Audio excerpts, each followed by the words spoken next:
The universe hums with a soundless tension, stretching endlessly across a cold void that never ends. And yet, despite its staggering scale, there is silence, an eternal quiet that mocks the very idea of company. We listen for echoes of alien civilizations, but all we find are the static sighs of dead stars. Physicists call them Grabby aliens, civilizations expanding so fast, so relentlessly, that they seize entire galaxies before others have a chance to speak. Their growth devours all in their path, cosmic conquerors reshaping matter itself into their own design. If they exist, we would already see them. This paradox is our first terror. If Grabby civilizations truly arise anywhere, their light should paint the sky in alien geometries. But it doesn't. Every visible galaxy looks untouched, unclaimed, unspeakably ordinary. The vast nothingness between worlds becomes more sinister with every unanswered question. So perhaps the explanation is darker. Maybe life tries to rise, but something ancient, patient, and unseen destroys it before it can reach the stars. A force that makes Grabby expansion impossible. A silent warden of the void, ensuring that no voice grows too loud. Humanity stands at a knife-edge moment, primitive enough to dream, advanced enough to reach beyond Earth. Yet making noise might be our greatest mistake. What if the cosmos is not empty, but hiding, waiting for the next fool to announce themselves? Astronomers once expected radio chatter, brilliant beacons, interstellar highways of light. Instead, they found quiet. A quiet too perfect to be natural, like the hush that follows after a scream. The silence has teeth. We call it the Great Filter, an invisible boundary that stops all civilizations. Perhaps it strikes early, wiping species through extinction or self-destruction. Or maybe it comes late, when they begin to reach out, and something reaches back. Imagine a being so vast that it spans light years, feeding not on planets but on potential. It doesn't see us as individuals, only as flickering signals of curiosity that must be snuffed before they spread. That is the essence of cosmic fear, insignificance entwined with inevitability. The Grabby alien theory demands evidence of expansion waves, visible changes in galaxies, modeled progress of advanced civilizations. Yet every survey, every telescope, returns only the same, cold brilliance of untouched stars. It's as if creation itself has been sterilized. Some propose we are early, cosmic infants born before the universe had time to birth others. It's an optimistic lie wrapped in math. Because if we truly are the first, then we are also the experiment. And experiments tend to end in observation and correction. In a sunlit classroom somewhere, a scientist writes equations to describe civilization spread. Lines turn into waves, waves into devouring fronts.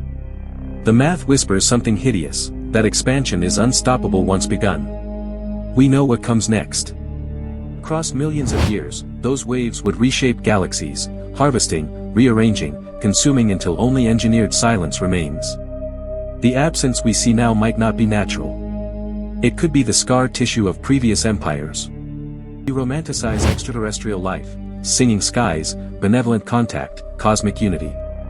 But the truth might be brutish, survival of the first that dares. Maybe we aren't whispering into the dark, maybe we're knocking on a sealed tomb. Every unanswered signal we transmit, every probe sent beyond Pluto, could be a spark in the void. Now imagine a network vast beyond waking comprehension detecting those sparks like neurons firing, tracing our location, our curiosity, our hunger. One day, our faint whispers may reach them, whoever or whatever waits past the edge of comprehension. In their perspective, we would be a flicker, a target. We may not even notice when they begin their journey toward us. Calculations suggest they'd arrive not tomorrow, not in centuries, but in scales of time that make civilizations crumble before witnessing their doom. The slowest horror possible, advancing through eons, unstoppable and unseen. Some cosmologists stare into the deep field surveys and shudder. Certain voids, they say, are too empty, light bent unnaturally, as if something enormous had passed through, consuming everything luminous. Shadows that are not shadows. The Milky Way glides serenely through cosmic dusk, unaware. But somewhere behind those tranquil spirals, something watches. Something that might remember the last species to call out into the dark. Perhaps the reason we hear nothing is not that no one speaks, but that everyone who did has vanished. The night sky becomes a memorial, luminescent graves marking where ambition once burned. Every civilization has a threshold, a line where exploration becomes exposure. We may already be crossing ours with each broadcast, each digital whisper that bleeds beyond our world. Maybe the void has rules we never learned. In the tapestry of cosmic time, humanity's story is a blink. Yet that blink could be the invitation, the signal flare calling distant predators. Silence may not only be safety, it may be mercy. Grabby alien model assumes inevitability. If life can expand, it will. But inevitability works both ways. If extermination follows noise, then perhaps we are never meant to last.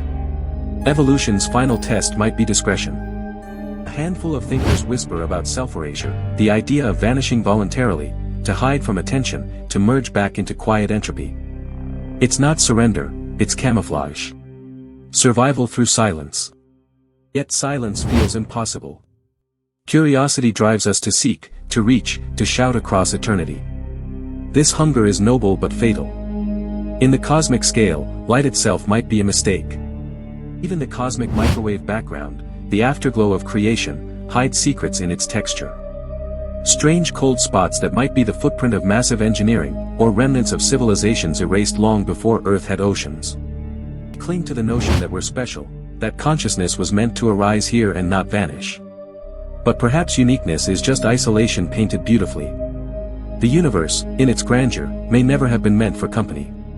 Consider this, every galaxy we see is ancient, far older than Earth itself. Yet still, no lights flash in artificial rhythm, no Dyson spheres eclipse suns. It's as though we're meeting a party long ended, rooms still echoing with invisible decays. Maybe the first Grabby civilizations went too far, consuming so much that they triggered cosmic retaliation, destabilizing the very laws that sustain existence. The silence could be the residue of a self-correcting universe. The next evolutionary step may not be technological but psychological, learning to dwell with mystery, to embrace ignorance instead of conquest. Acceptance might be the last refuge against oblivion. Still, the stars tempt us, each one a beacon, a challenge. We build ships, craft telescopes, and reach. Because even when warned by the void itself, humanity has never been one to listen for long. Centuries from now, as our descendants stretch beyond their cradle, a faint murmur might reach their ears, a frequency impossible to interpret. It will sound like history repeating, or perhaps the cosmos answering, at last. They will wonder whether that signal is a greeting or a requiem. By then, they might already be woven into a larger pattern, unaware they're merely new threads in an ancient design. For now, we remain alone, but not comfortably so. This solitude buzzes with implication, with unspent dread. We exist in the pause before revelation. The question is not whether Grabby aliens exist, but why the universe behaves as if they never did. Somewhere between probability and fear lies the truth, and it is watching back. Look up tonight and count the stars. Each one could have been a home, a civilization, a dream. Now they stand as reminders that silence is not absence, it's aftermath. And as we stare deeper into that endless black, we realize, being alone might not be the scariest possibility, it might be the kindest. Because something else is worse.